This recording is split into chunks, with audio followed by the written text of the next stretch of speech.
Hello, and welcome to this broadcast of WTV. I'm Allie. And I'm Jack. We have a really great show for you today, starting with the annual faculty versus student volleyball game.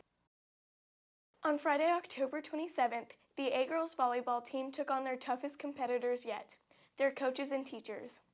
They faced off in an intense match where all the girls played hard and the teachers gave their best effort, but in the end, the teachers unfortunately were victorious. Pounding spikes and insane serves from Mr. Haddow led the teachers to their first victory in 2 years. The one-act competition was held at West Georgia University on Saturday, October 14th. The St. Martin's production, Legally Blonde Jr., won Best Costumes, and Sierra Wilmath and Ansley Graves were presented with the All-Star Cast Awards. In other drama news, the Fall Showcase was a huge success. They performed the one-act version of Legally Blonde Jr., then some 5th through 8th grade students played improv games.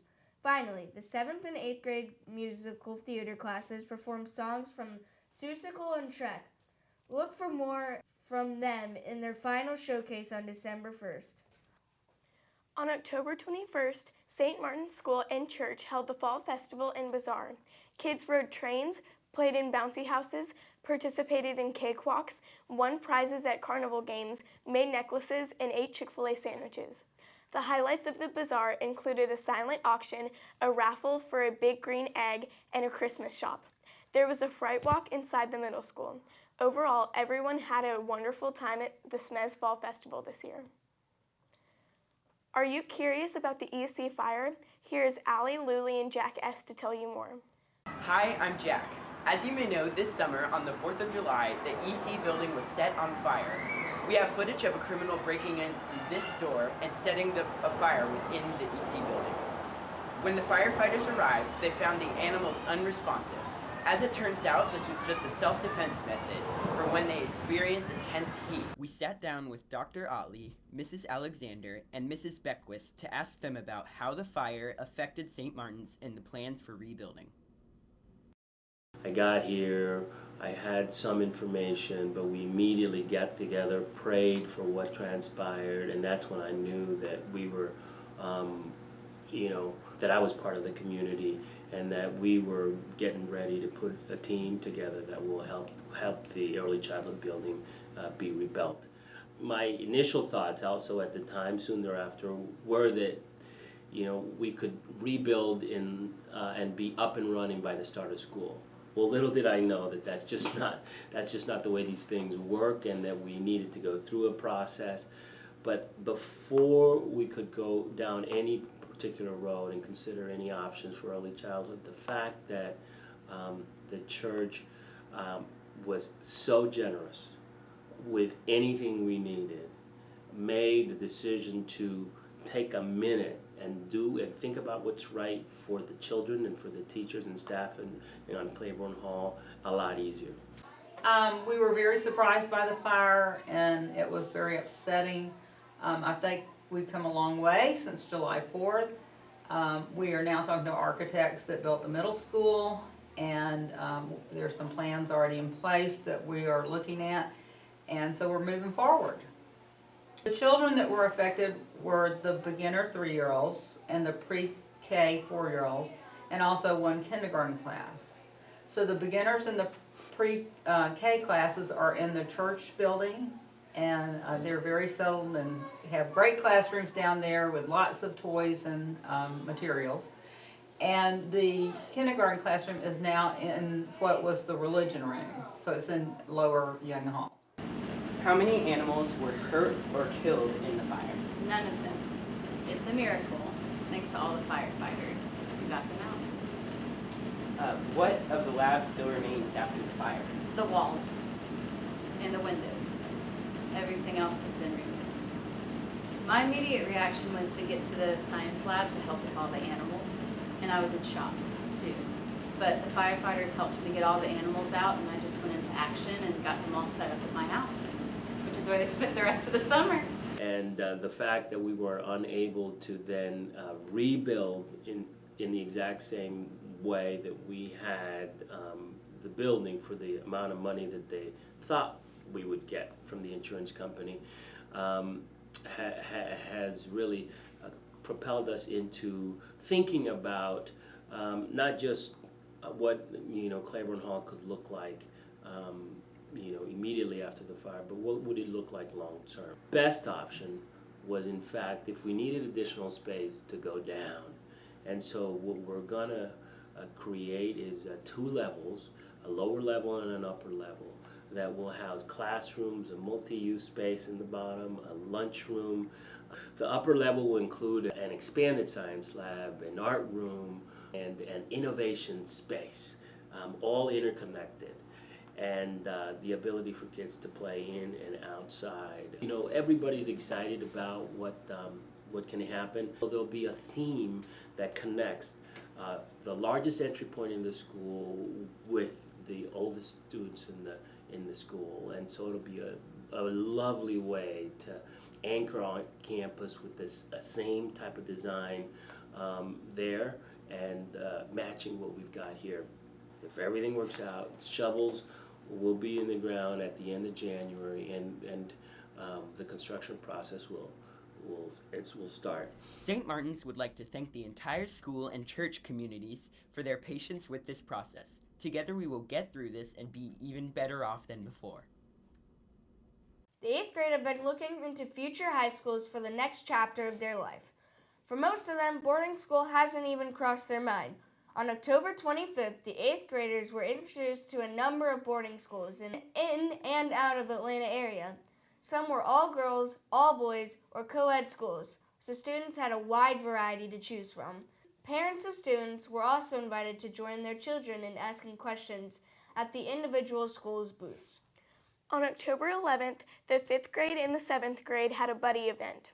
The reason they had this event is so that the current 7th grade can help the 5th grade so that they are better prepared for middle school. They first ate burgers, chips, and Oreos on the turf.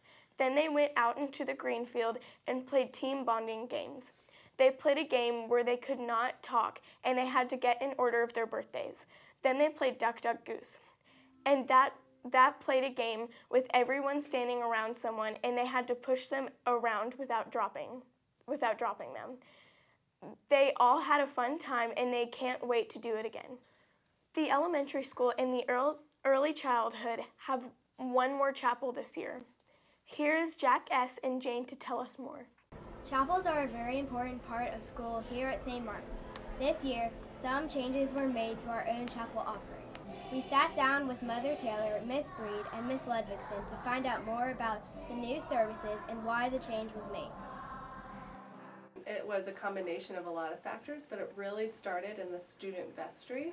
And one of the benefits of being a K-8 school is that kids in the middle school can practice leading and can see those leadership ideas get implemented into a school. They wanted to have chapel at the beginning of the week and at the end of the week, and they wanted more variety. And so I, along with them, tried to come up with a way to implement those changes at the school. One of the hard parts about working in a school is that we are part of a larger community that everyone has competing interests. And at the middle school, one of the pieces of their schedule is that they have flex time. We couldn't keep that and have a new chapel, and so we just didn't have the space in the schedule for a middle school chapel. They have 2 religion classes, so we felt like it was a nice symmetry that in early childhood and elementary school there's 1 religion class and 2 chapels, and in middle school there's 2 religion classes and 1 chapel, so it's kind of nice symmetry. The Tuesday morning chapel follows a traditional Episcopal morning prayer service. And on the Wednesday afternoon chapel, we have tried to make it almost resemble more of like what they were used to in the early childhood chapel. Songs that are ones that they memorize, simple to sing. We have the classes much more involved in the Wednesday afternoon chapel. So we try to get the students up front and as involved as possible. That we have it in the gym as opposed to the church right now, just to give it kind of a more casual feel. And so it still is a service of worship, just a different style. So our Tuesday chapels are a little bit longer. We always tell a full-length Bible story. Friday's a little bit shorter. We don't always tell a whole Bible story, but we've been doing things that are more interactive, which is great. We have kindergarten helpers come up each week, and they help us lead chapel, which has been really exciting for them. And a few times we've had the whole group help retell a story, which has been a lot of fun as well. We've also really been trying to work in artwork that the students do in religion class into the chapel space so they can be proud of what they've done, but we can also use it to help us tell the story. So it's really been a fun, lively, interactive chapel that we've added on Fridays. I think the student response has been great. I've had so much enthusiasm from all different grades in the elementary school of kids wanting to be a part of it, of them wanting to sing the songs that we've been learning in chapel in their religion classes. We hope to involve even more skits and interactive things as the year goes on and as we can prepare with them. So I think it's been overwhelmingly good. I think for us in EC, the timing of the new chapel has been great. So we meet on Friday afternoons at 12:45, and that's a time, where everyone's excited about the week and the weekend ahead, and so there's a lot of good energy from the students, and it just feels like this chance for us to come together one last time before the week is over and celebrate and be together, and then send each other off onto the weekend. So that's been good, and it's felt like the students enjoy that time.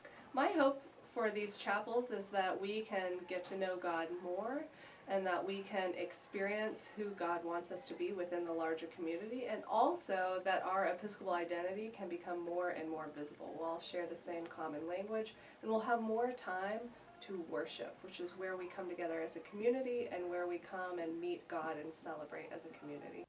For the first time ever, the St. Martin's cross-country team competed at the Georgia Middle School State Championship.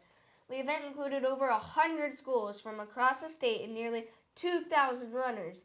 In the boys' JV race, Patton James, Hayden Humphrey, Connor Self set the tone for the day.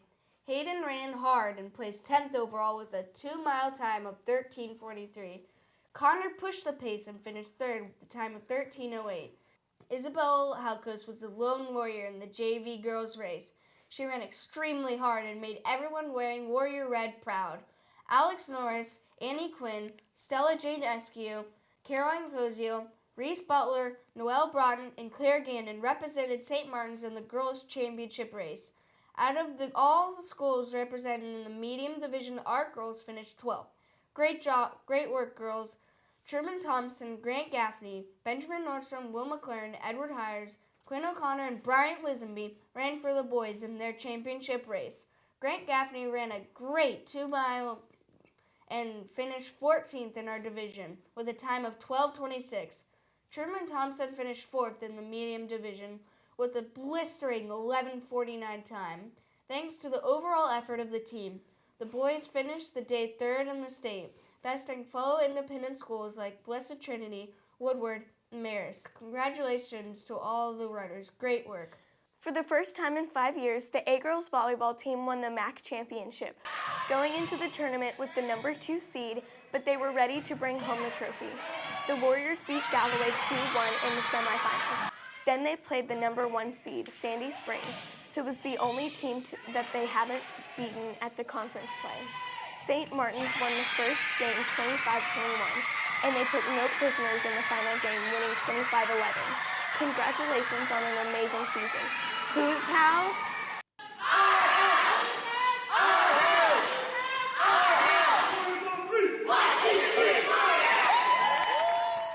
The basketball season is off to a great start. All of the tryouts, boys A, B, and C, and girls A, B, and C, have been completed. The first games for the teams are going to be on November 6th and 7th. Good luck to all the players. Some other SMES sports that are off to an amazing start are our intramurals. There are many intramurals offered for 4th and 5th grade to prepare for middle school sports. They offer lacrosse, soccer, ultimate frisbee, rugby, YPL, run club, volleyball, and basketball. The 5th graders always look forward to. The EC Halloween Parade was held on October 31st. It was so much fun. There were so many cool costumes like the Hulk, and some of the 8th graders were riding monkeys, donkeys, and even unicorns. Everyone loved it. The little children and the 8th graders became good friends. This is always an event that no one forgets. On October 3rd and 4th, St. Martin's booked a special visit, the Californian author and psychologist Wendy Mogul. Wendy is the author of 2 best-selling books, The Blessing of a Skinned Knee, which talks about using religious teachings to raise teenagers, and The Blessing of a B-, which focuses on parents who face challenges while their children try to get into college. Mrs. Mogul talked about living in a family, her books, and most importantly, parenting in a modern world. That's all for this episode of Warrior TV. Be sure to check us out on our YouTube channel. We'll see you next time.